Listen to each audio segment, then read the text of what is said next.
Hello, everybody, and welcome back. So, I hope all of you are doing well and you are safe and sound at home. So, everybody, welcome back to our science class. So, this is science for class 8th. Okay, so I hope आप सभी लोग अपने books और text books लेकर बैठे हो और मैं और जैसे कि आप एकदम शांत से कमरे में बैठे हैं और आपके पास एक नोटबुक है और आप बहुत ही कॉन्सेंट्रेटेड वे में बैठे हैं, ऐसा मैं समझ रहा हूँ। ठीक है, सो रिमेम्बर कि हमने लास्ट क्लास में क्या क्या क्या लर्न किया था। क्या आप में से किसी को याद है जो okay, so first of all मैं आप सभी को ये कहना चाहता हूँ कि आप सभी लोग को अपने साइंस टेक्स्ट बुक खोलनी है, right? Science text book, okay, science की टेक्स्ट बुक, आपकी जो स्कूल की साइंस टेक्स्ट बुक है आप वो ओपन करिए प्लीज, ठीक है। और जैसे कि हमने लास्ट क्लास में, आपको याद है जो बेसिक क्लास से पहले जो आपकी जो क्लास हुई थी जिसमें हमने साइंस के फर्स्ट चैप्टर का इंट्रोडक्शन किया था, उस क्लास में क्या क्या पढ़ा था हमने? जैसे कि 5 kingdom classification, right? 5 kingdom, 5 kingdom classification, right? हमने क्या पढ़ा था? 5 किंगडम क्लासिफिकेशन। और 5 किंगडम क्लासिफिकेशन को इन्वेंट किसने किया था? कौन, उस साइंटिस्ट का नाम क्या था जिसने 5 किंगडम क्लासिफिकेशन दिया था? आई होप आप सभी लोग कह रहे Robert Whittaker, right? Robert Whittaker, okay. Now 5 kingdom classification, जैसे कि अब just a second, okay, right. तो 5 किंगडम क्लासिफिकेशन में हमने क्या क्या पढ़ा था? हमने प्रोकैरियोट्स के बारे में पढ़ा था, यूकैरियोट्स, राइट? हमने पढ़ा था मोनेरा। आई होप आप सभी को याद है मोनेरा के बारे में। और हमने सबसे इंपॉर्टेंट चीज क्या पढ़ी थी? हमने डिफरेंसेस, राइट? हमने डिफरेंसेस किसके बारे में पढ़े थे? यूकैरियोटिक सेल और प्रोकैरियोटिक सेल के बारे में। और सबसे मेन डिफरेंसेस क्या है यूकैरियोटिक और प्रोकैरियोटिक सेल में? That prokaryotic cell no membrane bound nucleus, right? यानी कि ये जो डीएनए दिख रहा है आपको, ठीक है, ये डीएनए साइटोप्लाज्म के अंदर ही होता है, ठीक है। बट यूकैरियोटिक जैसे कि ये यूकैरियोटिक सेल है, राइट? अब इस यूकैरियोटिक सेल में आप ये ऑरेंज स्ट्रक्चर देख रहे हो आप, जो मैं आपको सर्कल कर रहा था अभी, राइट? उसे क्या कहते हैं? न्यूक्लियस। और न्यूक्लियस के अंदर डीएनए है, राइट? न्यूक्लियस के अंदर ये ब्लू कलर का आप मटेरियल देख रहे हो, वो क्या है? DNA. So eukaryotes and prokaryotes का सबसे बड़ा डिफरेंस क्या है? यूकैरियोट्स के अंदर मेम्ब्रेन बाउंड न्यूक्लियस, राइट? ये जो न्यूक्लियर मटेरियल है, जो डीएनए है, डीएनए को हम क्या कहते हैं? Nuclear material. तो ये न्यूक्लियर मटेरियल एक मेम्ब्रेन के अंदर बंद है, एक मेम्ब्रेन के अंदर एनक्लोज्ड है, बंद है। सो इसे हम क्या कहते हैं? न्यूक्लियस। जैसे कि अब न्यूक्लियस होता है किसमें? यूकैरियोटिक सेल्स में, राइट? और प्रोकैरियोटिक सेल्स में न्यूक्लियर मटेरियल होता है but no nucleus, okay. No nucleus मतलब ये जो रेड कलर की मेम्ब्रेन होती है वो नहीं होती है प्रोकैरियोट्स में। अगर आप में से किसी ने इस चैप्टर का फर्स्ट लेक्चर नहीं देखा है तो आप प्लीज स्कूल के चैनल पे जाके आप उस लेक्चर को सबसे पहले देखिए और फिर नेक्स्ट लेक्चर पर आप आना, ठीक है। बट ये जो पेज है, ये जो पेज आपके सामने जो वीडियो में दिख रहा है, ये मैंने खुद बनाया हूँ, राइट? ओके। ये आपके टेक्स्ट बुक में नहीं है, बट ये पेज बहुत ही ज्यादा इंपॉर्टेंट है आप लोगों को बहुत ही बेसिक और छोटी छोटी चीज समझने के लिए, राइट। जैसे कि यूनिसेल्यूलर और मल्टी सेल्यूलर। यूनिसेल्यूलर का मतलब क्या होता है? Consisting of single cell, okay, मतलब सिर्फ एक सिंगल सेल। और मोनेरा क्या होते हैं? मोनेरा होता है यूनिसेल्यूलर, राइट। मोनेरा होता है सिर्फ एक सिंगल सेल से बना हुआ। और मल्टी सेल्यूलर यानी बहुत सारे सेल्स, बहुत सारे छोटे सेल्स टुगेदर, ये क्या कहते हैं? इसे हम multi cellular, okay. Now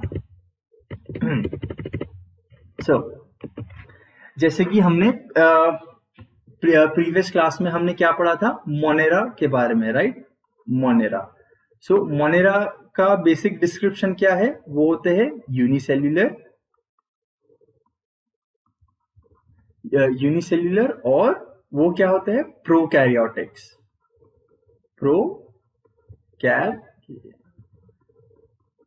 prokaryotic cell होता है। प्रोकैरियोटिक सेल का मतलब क्या होता है? No nucleus, right. और ये होते हैं सिंगल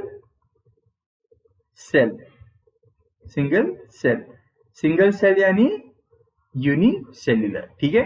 अभी आप सभी लोग अपनी साइंस की टेक्स्ट बुक ओपन करिए, ठीक है। आई होप आप लोगों की टेक्स्ट बुक ओपन है, okay. So now we will move on with our class, okay.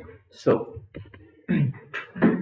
let's study about the second kingdom of five kingdom classification, right। अब जैसे कि मैं आपको मेरी वाइट स्क्रीन पे लेके जाता हूं, तो 5 किंगडम क्लासिफिकेशन के अंदर क्या थे? Living organism, right. Living organisms के अंदर क्या था? Prokaryotes and eukaryotes, right. और प्रोकैरियोट्स के अंदर क्या था?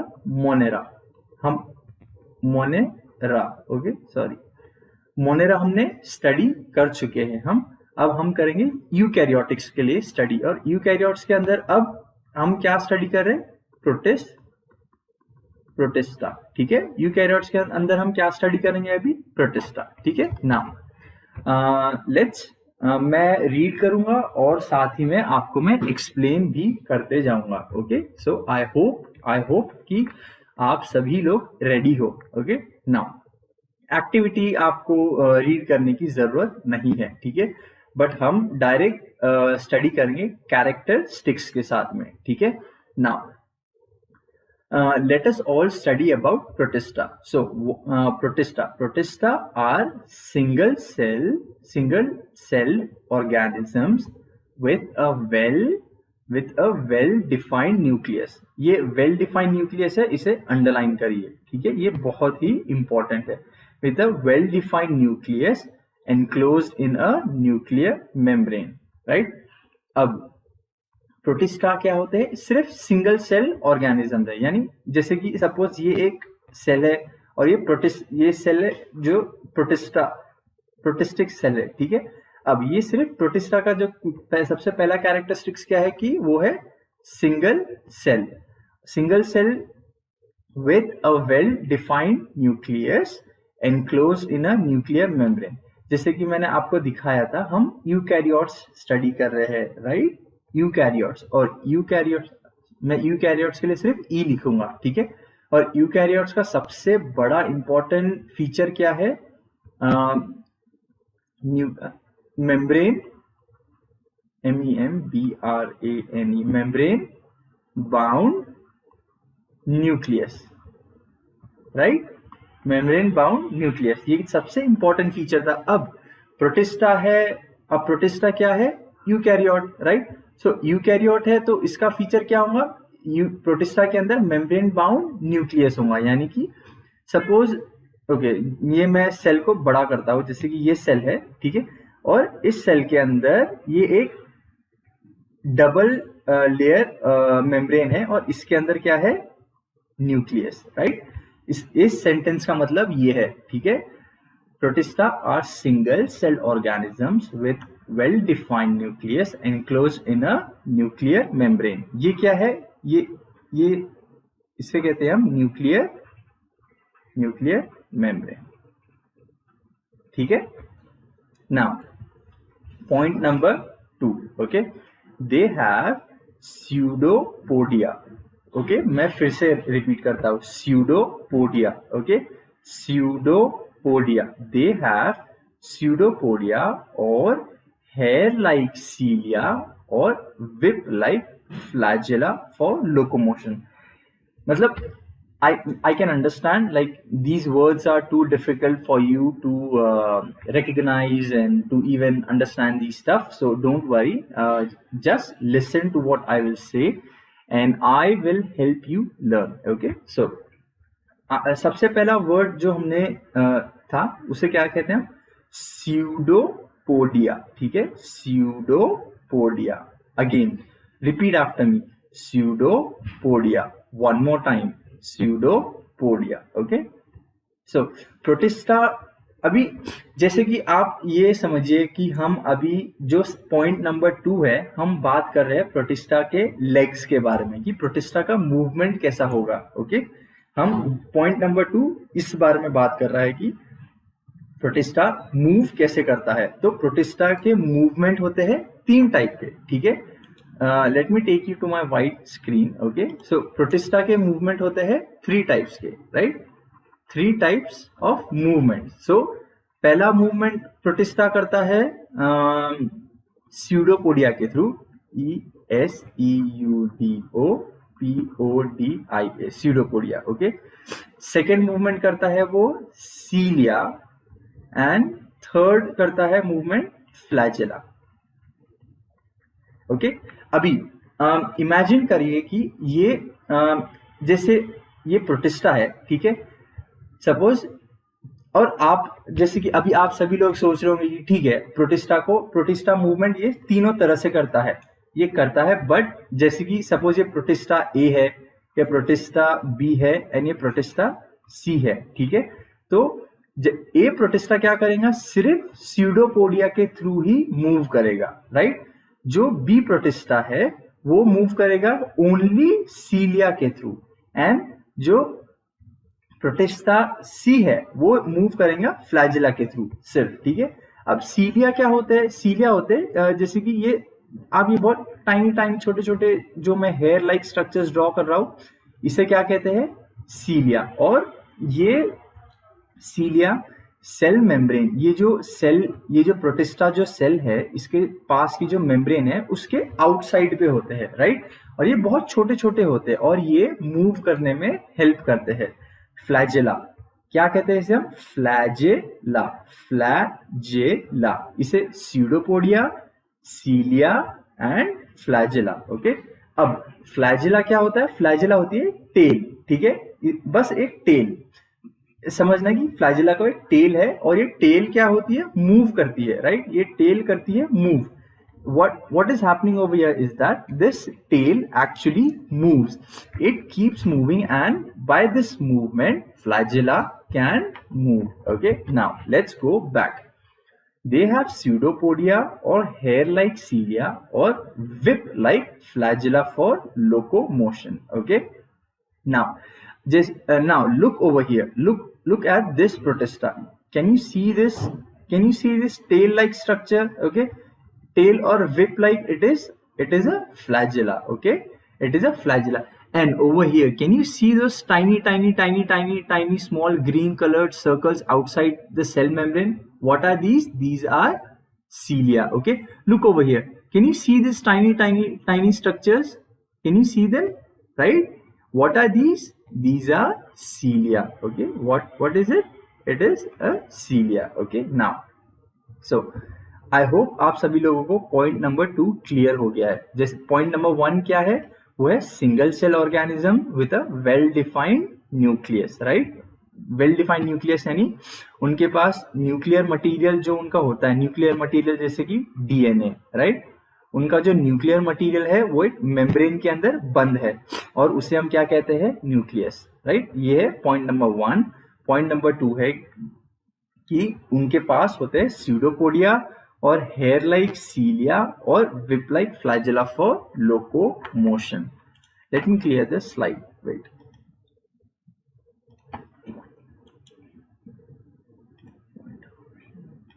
Okay.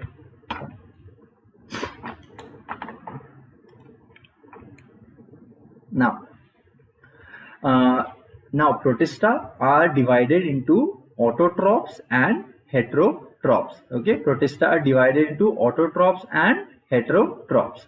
Or what I hope you remember what are autotrophs. Autotrophs are those living organisms that make their own food. Okay, what are autotrophs? Autotrophs are living organisms that make their own food. जैसे कि plants होते हैं autotrophs. क्या आपने कभी plant को खाना खिलाया है? No, right? Why? Because plants make their own food. And I hope आप लोग ने पहले के क्लासेस में लर्न किया था why do plant make their own food? Because they have chloroplast. Okay, वैसे ही in the same way some protista are autotrophs and they can make their own food. Okay, and the autotrophic protista are euglena. Okay, repeat after me. Euglena, euglena, and volvox, euglena, volvox. Okay, now this is euglena and this is volvox. I hope you can see how volvox is green in color. आप देख रहे हो कि volvox किस तरह से green in color है, right? And heterotrophs. What are heterotrophs? Heterotrophs are those living organisms that depend on other living organisms, right? Like human beings, हम human beings हम depend करते हैं plants के ऊपर या एनिमल्स पे for food. So what are we? We are heterotrophs. In the same way protista में भी होते हैं heterotrophic protist, right? And examples are amoeba. Okay, amoeba. Okay, amoeba and paramecium. What? Paramecium. Amoeba, paramecium. Amoeba, paramecium. So amoeba and paramecium, they depend on other living organisms for food, and euglena and volvox, they make their own food. So this is amoeba and this is paramecium. So now you might also be thinking what do amoeba and paramecium eat? आप सभी लोग सोच रहे होंगे कि amoeba और paramecium क्या खाते होंगे, बट उससे पहले मैं आपको एक चीज दिखाना चाहता हूँ. Okay, pseudopodia movement. ये पिक्चर आपके टेक्स्ट बुक में नहीं है, right? This is not in your text book, so I have specially put this picture so that I can help you what is pseudopodia over here. जैसे कि आपको पता है कि cilia is like the small hair like structure cilia. This whip like structure is flagella, but when these hair-like structures move, or this tail-like or this whip-like structure moves, these organisms can move. But what is pseudopodia? Now, suppose this is a protista, and suppose this is an amoeba. Okay, this is amoeba. Okay, over here amoeba. Okay, so this is a amoeba. So what is this amoeba doing? Amoeba moves by the movement of pseudopodia. So pseudopodia का मतलब होता है कि अब आप ये outer membrane देख रहे हो, राइट? ये आउटर मेम्ब्रेन, आपने जेली देखी है, राइट? जेली कैसी फ्लेक्सिबल होती है. वो जेली एकदम किसी भी तरह से it can move, it can take different shapes. In the same way when somebody says about amoeba, जैसे किसी ने अमीबा के बारे में बताया, तो आप लोगों के क्या सोचना है? वो है एक जेली. अमीबा क्या है? एक जेली, एक semi solid jelly. Okay, semi solid jelly. Okay, semi solid jelly. और सेमी सॉलिड जेली जैसे ही आप आप सेमी सॉलिड जेली को किसी भी कप या कंटेनर में डालते हो तो वो सेमी सॉलिड जेली उसका थोड़ा सा शेप ले लेती है, बट वो सॉलिड भी होती है, right? In the same way what is this amoeba doing is that amoeba structure is like a semi solid jelly, okay? So amoeba क्या करता है, अपने जो सेल के अंदर के जो कंटेंट्स है, ठीक है, ये जो इसके जो ब्लू कलर का जो कंटेंट देख रहे हो आप, ठीक है, ये क्या करेगा, ये अपने ये अपने जो सेल मेम्ब्रेन है सबसे पहले क्या करेगा, उसको एक्सटेंड करेगा। ये एक एक्सटेंड करेगा, मतलब what this amoeba is doing is that it is extending, like it is creating a new structure. It like wait, let me explain it to you in a better way, okay? Okay, let me take to you on a white screen. All right, so this is a amoeba. So what this amoeba is doing is that, okay, now this part of the membrane, okay, this part of the membrane, this amoeba will make into a new shape, okay? This is what I mean by extending, ठीक है? तो अब क्या होगा, ये इसके अंदर की जो सेल कंटेंट्स है, then it will push these cell contents into this extension, and now what okay, now so look over here, ये अपने कंटेंट्स को इस एक्सटेंशन में पुश कर रहा है, right? And when it pushes the extensions, और sorry, when it pushes all the cell contents, जब ये सारे इनसाइड के cell contents and this nucleus को ये पुश करेगा आगे, and it will move, okay? क्या आपने कभी कैटरपिलर की बॉडी को मूव करते देखा है, right?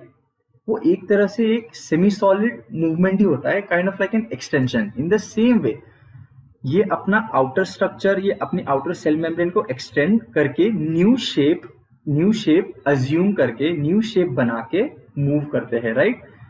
It pushes and then drags, okay? It pushes the contents and then drags. Now अब जैसे कि मैंने कहा कि हेटेरोट्रॉप्स, ठीक है, हेटेरोट्रॉप्स जो खुद से खाना बनाते हैं, what do they eat? So this page is not in your text book, ये पेज आपके टेक्स्ट बुक में नहीं है, ठीक है? So most protist can be found in moist and wet areas. So ज्यादातर प्रोटिस्ट कहाँ फाइंड कर सकते हैं हम? मॉइस्ट एंड वेट एरियाज में। They can also be found in tree Trunks and on other organism. So heterotrophs protists depend on other organisms for food. So heterotrophs basically eat bacteria or plant cells, okay? What do they eat? Bacteria or plant cells. They eat by surrounding tiny particles of food with pseudopods. Okay, you don't have to know this, okay? Now the next thing that we will learn about is fungi, okay? What you know, for me, मैं कहता हूँ इसे fungi, you can also call it fungi, okay? It doesn't matter, like कोई लोग कहते हैं fungi और कोई लोग कहते हैं fungi, anything that suits you the best, but मैं prefer करता हूँ इसे कहने के लिए fungi, okay? So जैसे कि आपने कभी आपको एक छोटा सा एक्सपेरिमेंट बताता हूँ जो आप अपने घर पे कर सकते हो, ओके? एक ब्रेड का पीस लीजिए, okay? Take a piece of bread and sprinkle some water, okay? What you have to do? You have to sprinkle some water and you have to take that piece of bread. आपको क्या करना है, आपके bread पर थोड़ा सा water sprinkle करना है, एंड इस ब्रेड के पीस को आपको कोई अंधेरे से डार्क एरिया में आपको और इस पे कवर करके रखना है, right? So you have to cover this piece of bread with a lid, and after 2 to 3 days, okay? जब आप 2 to 3 days के बाद आएंगे तो आप इस ब्रेड के ऊपर ब्लैक कलर के, okay, wait, let me pick another colour for you, okay? After 2 to 3 days, okay, जब आप 2 to 3 days के बाद आएंगे तो आप ब्लैक कलर के स्पॉट्स देखेंगे, ब्लैक एंड ग्रीन कलर के स्पॉट्स आप ब्रेड पे देखेंगे। वो क्या होती है? वो होते हैं, उसे हम क्या कहते हैं? Fungi, right? उसमें फंगाई ग्रो होती है. Okay, fungi, fungi, okay, anything जो आप कहना चाहते हो. और ये है फंजाई का स्ट्रक्चर. जब आप उसको माइक्रोस्कोप में देखते हो, so this is how a fungi looks under a microscope. Okay, now, okay, you see, this is a piece of bread and आप ये black color का can you see this black spot on the piece of bread? What is it? It's a fungi growing on a piece of bread. And when you look a fungi on under a microscope, this is what you will see. Okay, now, सो चलिए हम सभी learn करते हैं characteristics about fungi. Fungi के properties, ठीक है, मतलब fungi के प्रॉपर्टीज क्या क्या है, कैरेक्टर क्या क्या है, फंजाई को कैसे डिफाइन किया जाता है. Okay, so now let us study about the characteristics of fungi. These are non green eukaryotic heterotropic organisms. Okay, so जैसे कि मैंने आपको पीछे स्लाइड में बताया, व्हाट, ये क्या होता है, ब्लैक कलर का. Is it green?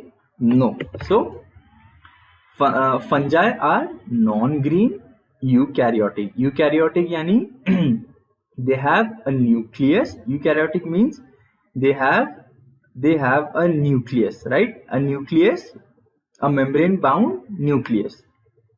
They have the nuclear material in a membrane bound structure called nucleus. Okay, so these are non-green eukaryotic heterotrophic organisms.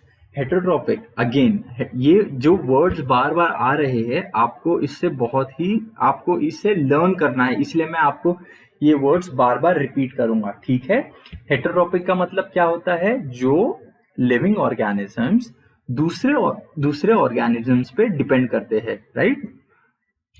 अब जैसे कि हमने पिछले सेक्शन में हमने प्रोटिस्टा के बारे में पढ़ा था. प्रोटिस्टा में भी होते हैं heterotrophs, right, heterotrophs. And fungi भी क्या होते हैं, heterotrophs, means they depend on other organisms. Now wait, let me clear the slide. Okay, point number 1 done. So let us all look at point number 2. Most of them are saprotrops. Okay, so most of them are saprotrops. Saprotrops का मतलब क्या होता है कि they feed on decaying organic matter. अब point number 2 को जैसे मैं आपको एक्सप्लेन करने जाऊंगा कि ओके, जैसे कि अगर कोई डॉग या कैट या कोई बड़ा बिग ऑर्गेनिज्म या फिर कोई पीस ऑफ मीट इफ आपने बाहर रखा, ठीक है, उसको रेफ्रिजरेट नहीं किया या फिर it is lying out in the open air, so fungi उस पे ग्रो हो जाएंगी, राइट. अब फंजाई उस पे ग्रो क्यों हो रही है, because they are saprotrophs. Saprotrophs का मतलब होता है कि ये उन चीजों पर भी ग्रो होते हैं, ये इन चीजों को भी ईट करते हैं जो डेड हो जाती है, राइट. जो dead, suppose this is a dead dog. Okay, this is a cow. Okay, this is a dead cow. Okay, so this cow is dead. Okay, this is a dead cow. Okay, I'm sorry. So what will happen is, on this dead cow, fungi will start to grow. Okay, so this is what it means by saprotrops. So fungi उन organisms पे भी grow होती है जो dead हो जाते हैं, जो मर जाते हैं. So hence they are called as saprotrops. They feed upon dead organic matter. Now, okay, all right. This is very important. ये आपको अंडरलाइन करना है. Most of them are saprotrops. Okay. Now, point number 2 done. Point number 1 done. Now, let us study point number 3. Okay. Their cell wall is made up of tough tough and complex sugar called chitin. What? Chitin. इनकी जो cell wall होती है, right, जैसे कि suppose ये wait okay let me increase this in size. Okay, अब now you have to look at my, आप मेरे माउस के पॉइंटर को देखिए, ठीक है. अभी ये आप ये आउटर स्ट्रक्चर देख रहे हो, राइट, ये फंजाई की सेल वॉल है, right. Okay, let me suppose this is a fungi, ठीक है. ये फंजाई का क्या है? Cell membrane. Okay, cell membrane. Now let me pick another colour that I choose black. अब सेल मेम्ब्रेन के बाहर एक और एक स्ट्रक्चर होगा, ठीक है. सेल मेम्ब्रेन के बाहर एक और एक स्ट्रक्चर होगा जिसे हम कहते हैं cell wall. Okay, cell wall का काम क्या होता है? सेल वॉल का काम होता है प्रोटेक्शन का, protection from harmful environmental factors. So fungi का जो सेल वॉल है वो किस स्ट्रक्चर से बना है, किस सब्सटेंस से बना है? उस सब्सटेंस का नाम क्या है? Chitin, right. और चिटिन, और आप जब चिटिन को माइक्रोस्कोप के अंदर देखते हो, so it is made up of complex sugar. Okay, so अब सेल वॉल के बाहर सेल वॉल को सेल मेम्ब्रेन को सराउंड क्या करता है? Cell wall. फंजाई के अंदर सेल मेम्ब्रेन के बाहर एक और एक स्ट्रक्चर होता है जिसे कहते हैं सेल वॉल, और ये सेल वॉल किस चीज से बनी है? चिटिन से, राइट. और चिटिन का स्ट्रक्चर, चिटिन किस चीजों से बना है? It is made up of complex sugar. So basically आप ये कह सकते हो, ठीक है, बेसिकली आप ये कह सकते हो कि फंजाई की जो सेल वॉल है, ठीक है, फंजाई की जो सेल वॉल है वो किस चीज से बनी है? कॉम्प्लेक्स शुगर से, राइट. फंजाई की सेल वॉल किससे बनी है? Complex sugar. जैसे वेट, जैसे कि अब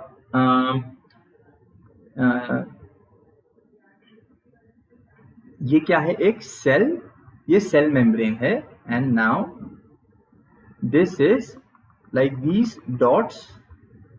these dots are this dot is cell wall. Okay, ये मैं आपको सिर्फ एक्सप्लेन करने के पर्पस पे ही कर रहा हूँ, ठीक है. ये एक्चुअल में ऐसे नहीं दिखते हैं ये, ठीक है. अब ये एक डॉट, ठीक है, आप इस एक डॉट, ये एक डॉट क्या है? एक कॉम्प्लेक्स शुगर है, राइट. अब वैसे इसमें बहुत ही hundreds and thousands of complex sugar है, right. 100 like thousands to 10,000 complex sugar, right. जब ये बहुत छोटे छोटे डॉट्स को हम एक साथ, इनको क्या नाम दिया है? जब इसे कहते हैं हम चिटिन. ओके, ये जो कॉम्प्लेक्स शुगर्स है, ये जो कॉम्प्लेक्स शुगर है, इसे एक साथ नाम क्या कहा जाता है? इसे क्या कहते हैं हम? Chitin. Okay, now their cell wall is made up of tough and complex sugars called chitin. Okay, some fungi are thread-like and many nuclei are present in the cytoplasm. ठीक है, some fungi are thread-like and many nuclei are present in their cytoplasm. अब आप इस fungi को देख रहे हो, ये क्या है? This is a thread-like fungi. Okay, and do you see these small tiny round circles? These are special structures, and these structures contain lot of nuclei. Okay, these special structure contain a lot of nuclei. Okay, so अब now point number 4 done, point number 3 done, 2 done, 1 is done. What is, you have to underline chitin. Okay, now examples of fungi. Examples of fungi are baker's yeast.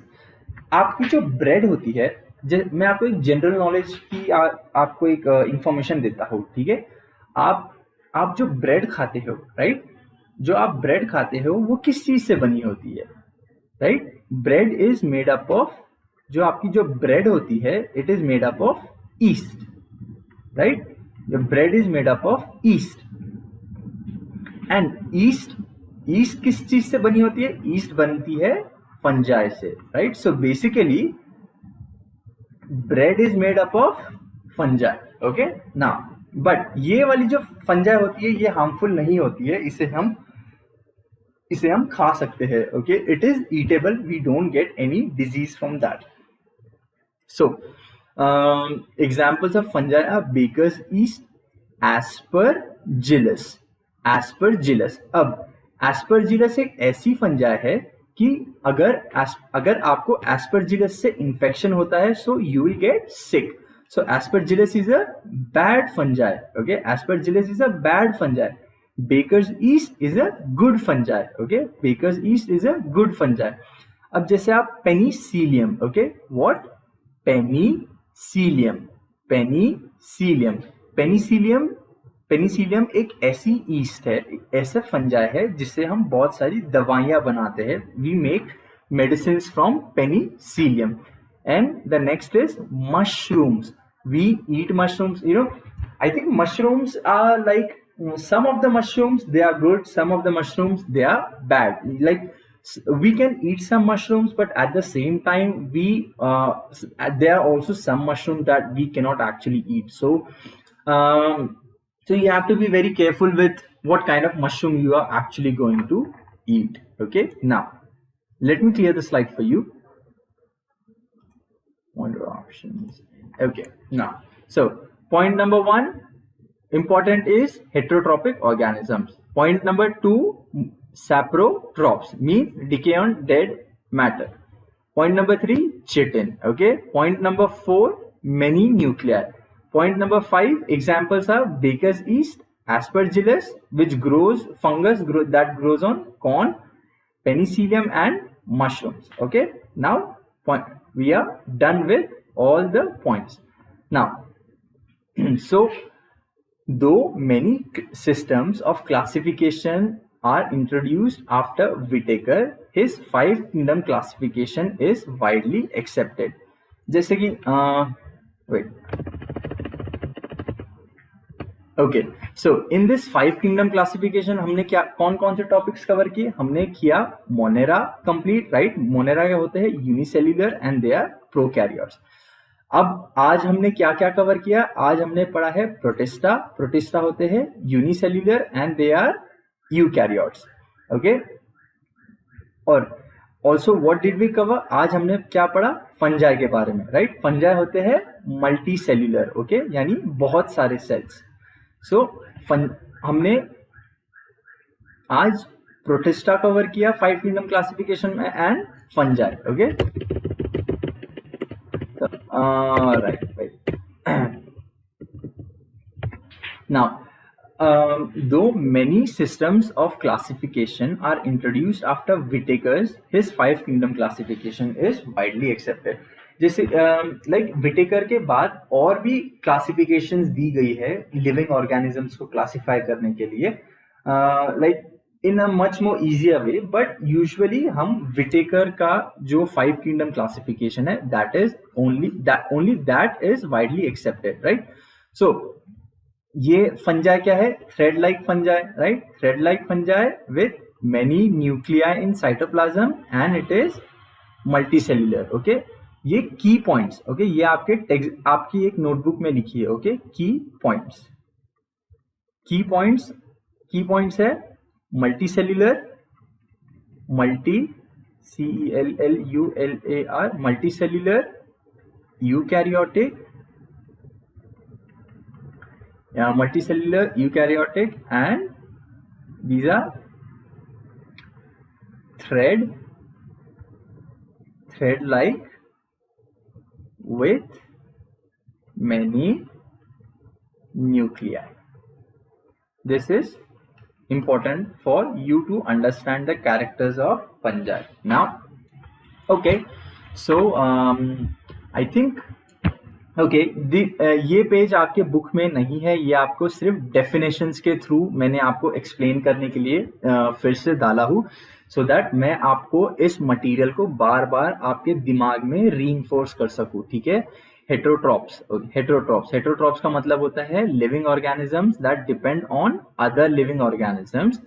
Saprotrophs, organisms that feed on nourishment from dead organic matter. From decaying organic matter, any organisms that are dead. Okay, now you have to write this in your text homework notebook. Okay, आपको homework notebook में definitions लिखनी है. ठीक है. So आपको now we will end the class over here. Okay, we're gonna end the class over here, and for your homework, okay, for your homework you have to write down the characteristics. CHARACTER. You have to write down the characteristics of Protista, and fungi. Okay, fungi one time in your book. Also you have to write down the definition. Okay, definitions of autotrophs,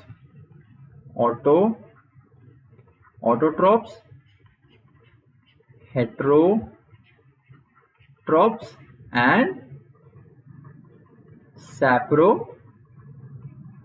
Okay, 1, 2, and 3.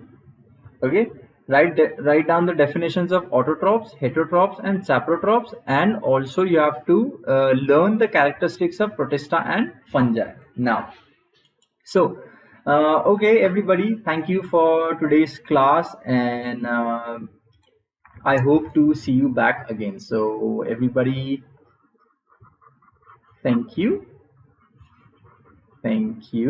and see you soon. Okay, bye bye everybody.